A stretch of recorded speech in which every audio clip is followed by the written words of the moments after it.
আসসালামু আলাইকুম। আমি ডাক্তার রাবেয়া সুলতানা। আমি আজকে প্রস্রাবে বা মূত্রাশয়ে জ্বালা পোড়া রোগের চিকিৎসায় কিছু হোমিওপ্যাথিক মেডিসিন নিয়ে আলোচনা করব। প্রস্রাবে বা মূত্রাশয়ে জ্বালা রোগের চিকিৎসায় প্রথমে যে মেডিসিনটির কথা বলবো সেটি হলো ক্যান্থারিস। ক্যান্থারিসের রোগীর প্রস্রাবের বেগ হওয়া শুরু থেকে শেষ পর্যন্ত, অর্থাৎ প্রস্রাবের পরেও মূত্রনালীতে আগুনে পুড়ে যাওয়ার মতো ভীষণ জ্বালা যন্ত্রণা থাকে। এ লক্ষণ সিনেগাতেও আছে। প্রস্রাবে ঘন ঘন বেগ দিতে হয়, ফোঁটা ফোঁটা প্রস্রাব নিঃসরণ হয়, প্রস্রাব আগুনের মতো গরম, এক্ষেত্রে কেলিকার্ভ। প্রস্রাবের সঙ্গে সাদা সাদা এক প্রকার পদার্থ নির্গত হয়। এ সকল লক্ষণে ক্যান্থারিস 630 পর্যায়ক্রমে একমাত্রা করে 3 থেকে 4 ঘন্টা পর পর 2-1 দিন সেবনের পর প্রয়োজনে 200 অনিম শক্তি 2-4 মাত্রা সেবনে রোগী আরোগ্য লাভ করে। প্রস্রাবে বা মূত্রাশয়ে জ্বালা রোগের চিকিৎসায় দ্বিতীয় নম্বরে যে মেডিসিনটির কথা বলবো সেটি হলো ক্যানাবিস ইন্ডিকা।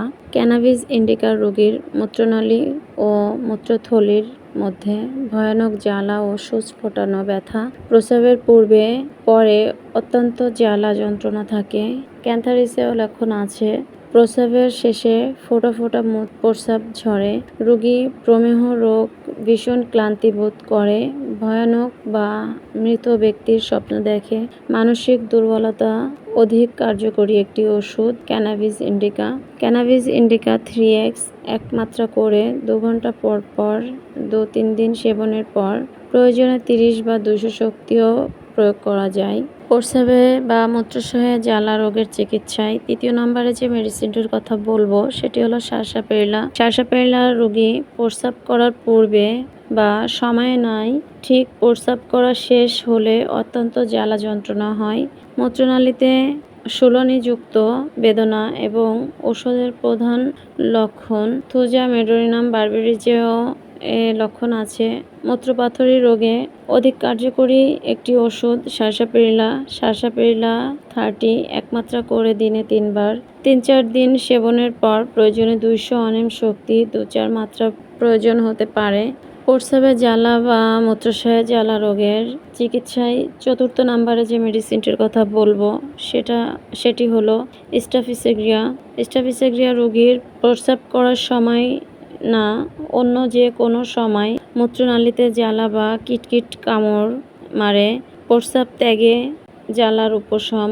প্রস্রাব ত্যাগ করার সময় জ্বালার উপশম হলে অধিক মাত্রায় ইন্দ্রিয় চালনাজনিত রোগে ভালো কাজ করে স্টাফিসেগ্রিয়া। স্টাফিসেগ্রিয়া 200 এক মাত্রা করে সকালে ও রাতে 1 সপ্তাহ সেবনে রোগী আরোগ্য লাভ করে। পাশাপাশি লক্ষণ অনুসারে অ্যাসিড-নাইট, কোস্টিকাম, ক্লিমেটিস, ক্যানাবিস স্যাট, চিমাফিলা, পালসিটিলা, প্লাম্বামেট, ভেসিকেরিয়া, মেডোরিনাম, স্যাভালসেরুরেটা এ সকল ওষুধও অত্যন্ত কার্যকরী ওষুধ। নির্বাচিত ওষুধের পাশাপাশি বায়োকেমিক ওষুধ ক্যালিফস, নেট্রামিওর।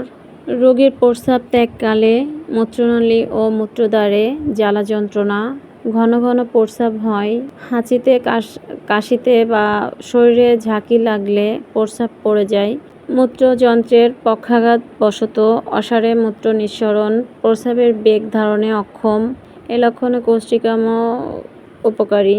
রোগী জীর্ণশীর্ণ, লবণপ্রিয়, রুক্ষ মেজাজি, দুর্বল হলে অধিক কার্যকরী ওষুধ ক্যালিফস ও নেট্রামিওর। ক্যালিফস 12x, নেট্রামিওর 12x প্রত্যেক প্রকারের 4টি ট্যাবলেট গরম পানিসহ দৈনিক 2 থেকে 3 বার একত্রে পর্যায়ক্রমে কয়েকদিন প্রয়োগে রোগী আরোগ্য লাভ করে। আপনারা যারা এ সকল রোগে ভুগছেন তারা হোমিওপ্যাথিক চিকিৎসা নিতে পারেন। হোমিওপ্যাথিক চিকিৎসা মাধ্যমে অতি দ্রুত সময়ের মধ্যে সুস্থতা লাভ করতে পারেন। আপনারা যারা হোমিওপ্যাথিক চিকিৎসা নিতে চান তারা আমার চেম্বারে আসতে পারেন। চেম্বারের নাম উৎস হোমিও হল, গল্লামারী, খুলনা, অথবা স্ক্রিনে দেওয়া নাম্বারের হোয়াটসঅ্যাপে যে কোনো রোগের পরামর্শের জন্য SMS করতে পারেন। কল করার সময় বিকাল 4টা থেকে রাত 9টা পর্যন্ত। সবাই সুস্থ থাকুন, ভালো থাকুন, হোমিওপ্যাথিক চিকিৎসা নিন। ধন্যবাদ সবাইকে।